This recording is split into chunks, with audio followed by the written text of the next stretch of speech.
Welcome to toss kitchen.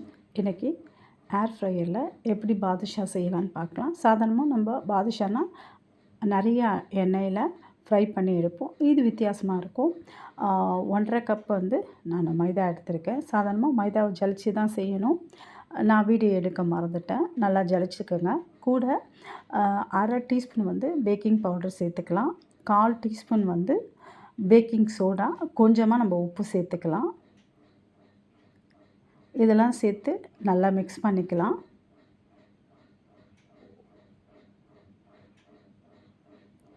இப்போது 1/4 cup நெய் சேர்த்துக்கலாம். இந்த நெய் எல்லா மாவுலேயும் படுற மாதிரி நல்லா மிக்ஸ் பண்ணிக்கலாம். நீங்கள் மாவு பிசையும் போது இது போல் பெரிய பிளேட் ஒன்று எடுத்துக்கோங்க. அப்போ தான் நல்லா வசதியாக இருக்கும் பிசைகிறதுக்கு. இப்போது 2 டேபிள் ஸ்பூன் தயிர் சேர்த்துக்கலாம். ஃப்ரெஷ்ஷான தயிர் இருந்தால் நல்லது. நீங்கள் புளிச்ச தயிர் சேர்த்திங்கன்னா டேஸ்ட்டு போயிடும், பாதுஷாவோட டேஸ்ட் போயிடும். இப்போது நல்லா மிக்ஸ் பண்ணிக்கலாம். இது கூட தேவையான அளவு தண்ணி சேர்த்துக்கலாம். உங்களுக்கு பால் தேவைன்னா காய்ச்சி ஆறின பாலும் சேர்த்துக்கலாம். தேவையான அளவு, எடுத்த உடனே அதிகம் தண்ணி ஊற்றிடாதீங்க. தேவையான அளவு தண்ணி தெளித்து நம்ம பிசைஞ்சிக்கலாம். சப்பாத்திக்கு அடித்து பிசைகிறது போல் பிசையணும்னு அவசியம் கிடையாது. சும்மா பிசைஞ்சாலே போதும். பாருங்கள், இதுதான் கரெக்டான ஒரு பக்குவம். எப்படி இருக்குது பாருங்கள். இந்த மாதிரி தான் இருக்கணும் மாவு. இது சரியாக இருக்குதுன்னு அர்த்தம். இதை ஒரு துணி போட்டு மூடி வச்சிடலாம். துணியோ இல்லை ஒரு தட்டை போட்டு ஒரு 30 நிமிஷம் அப்படியே ஊறட்டும். இப்போ நம்ம சுகர் சிரப் செய்திடலாம். 1 கப் சர்க்கரைக்கு 1/2 கப் தண்ணி சேர்த்துக்கலாம். இல்லைன்னா சர்க்கரை முழுகிற அளவுக்கு தண்ணி சேர்த்துக்கலாம். 2 ஏலக்காவை தட்டி சேர்த்துக்கலாம். குங்குமப்பூ, இது ஒரு ஃப்ளேவருக்காக நம்ம சேர்த்துக்கலாம். விருப்பம் இல்லைன்னா அதை விட்டுடலாம். இப்போ நமக்கு தேவை பிசுக்கு பதம். நீங்கள் ஒரு கம்பி பதம் எடுத்திங்கன்னா மேலே சர்க்கரை பூத்தது போல் இருக்கும். அப்படியே நீங்கள் செய்யலாம். நான் பிசுக்கு பதம் வந்த பிறகு ஸ்டவ் ஆஃப் பண்ணிடுறேன். இப்போது பாருங்கள், 30 நிமிஷம் ஆயிடுச்சு. மாவு எப்படி இருக்குன்னு பார்க்கலாம். பாருங்கள், உள்ளே இப்படி லேயராக இருக்கணும். பாருங்கள் எப்படி இருக்குது பாருங்கள். இதுதான் சரியான பக்குவம். பாருங்கள் எப்படி இருக்குது பாருங்கள், லேயராக. இப்போது நம்ம சின்ன சின்ன உருண்டைகளாக போட்டு நம்ம எப்படி பாதுஷாக்கு செய்வோம் உங்களுக்கு தெரியுமே, அதே போல் நல்லா உருட்டி நடுவில் உள்ளங்கையில் ஒரு ப்ரெஸ் பண்ணி எடுத்துக்கலாம்.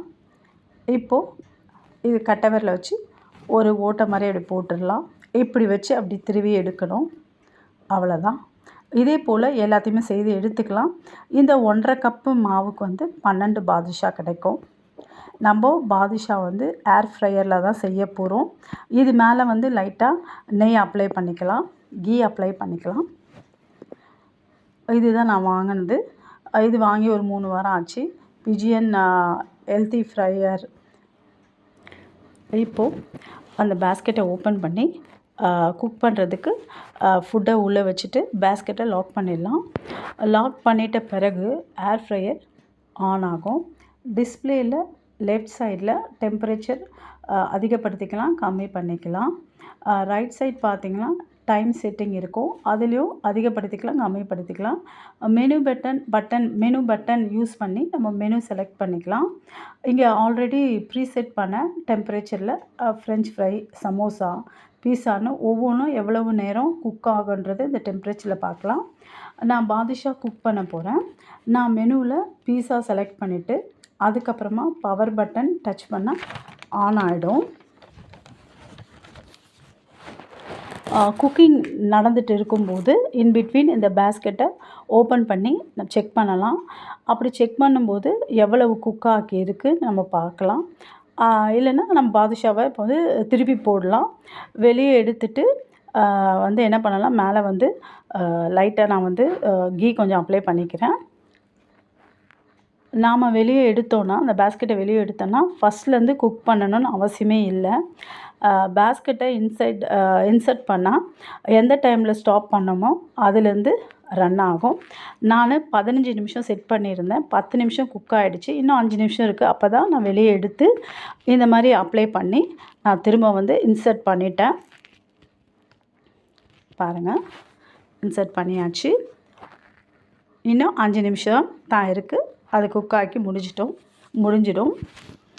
இது ஆட்டோமேட்டிக்காக அதுவே ஆஃப் ஆகிடும். நம்ம வந்து ஆஃப் பண்ணணும்னு அவசியம் கிடையாது. டைம் முடிஞ்சிடுச்சுன்னா அதுவே ஆட்டோமேட்டிக்காக ஆஃப் ஆகிடும். ஆஃப் ஆகும்போது ஒரு சவுண்டு கேட்கும். ஏர் ஃப்ரையர் பக்கத்தில் நம்ம இருந்து பார்க்கணுன்னு அவசியமே இல்லை. சவுண்ட் கேட்டதும் மேனுவலாக கூட ஆஃப் பண்ணிடலாம். பாருங்கள், நல்லா ஃப்ரை ஆகிடுச்சு, எடுத்துடலாம். சாதாரண பாதுஷாவை நம்ம வந்து ஒரு 1/4 லிட்டர் நெய்யிலையோ எண்ணெயிலையோ ஃப்ரை பண்ணி எடுப்போம். அந்த மாதிரி பண்ணலை. இப்போது இந்த சூடான சுகர் சிரப்பில் இந்த பாதுஷாக்களை சேர்த்துடலாம். ஒரு 30 நிமிஷம் அப்படியே ஊறட்டும். பாருங்கள், நடுவில் நம்ம திருப்பி போடலாம். நம்ம இதுக்கு அதிக எண்ணெய் சேர்க்கலை. 1/4 கிலோவோ 1/2 கிலோவோ எண்ணெய் நம்ம சேர்க்கவே இல்லை. ஏர் ஃப்ரையரில் நம்ம வந்து இதை வந்து செய்து எடுத்துட்டோம். பாருங்கள், நல்லா ஊறி இருக்குது. பாருங்கள், எல்லாத்தையும் எடுத்துடலாம். 30 நிமிஷம் ஆயிடுச்சு. பார்க்குறதுக்கு ரொம்ப நல்லாயிருக்கு. டேஸ்ட்டு ரொம்ப நல்லாயிருக்கும். ஹெல்தியானதும் கூட. பாருங்கள், ஒன்று ஓப்பன் பண்ணி பார்க்கலாம். எவ்வளோ சாஃப்டாக இருக்குது பாருங்கள். உங்களுக்கு இந்த வீடியோ பிடிச்சா லைக் பண்ணுங்கள், ஷேர் பண்ணுங்கள், சப்ஸ்கிரைப் பண்ணுங்கள். நீங்களும் ட்ரை பண்ணி பாருங்கள். இப்போது ஆன்லைனில் தீபாவளி ஆஃபர் இருக்குது. நீங்கள் அதை யூஸ் பண்ணிக்கலாம். எனக்கு இந்த ஏர் ஃப்ரையர் பிடிச்சிருக்கு. அதான் நான் வாங்கினேன். எனக்காக நான் வாங்கினேன். பாருங்கள், எவ்வளோ நல்லாயிருக்கு பாருங்கள். நீங்களும் ட்ரை பண்ணி பாருங்கள். தேங்க்யூ.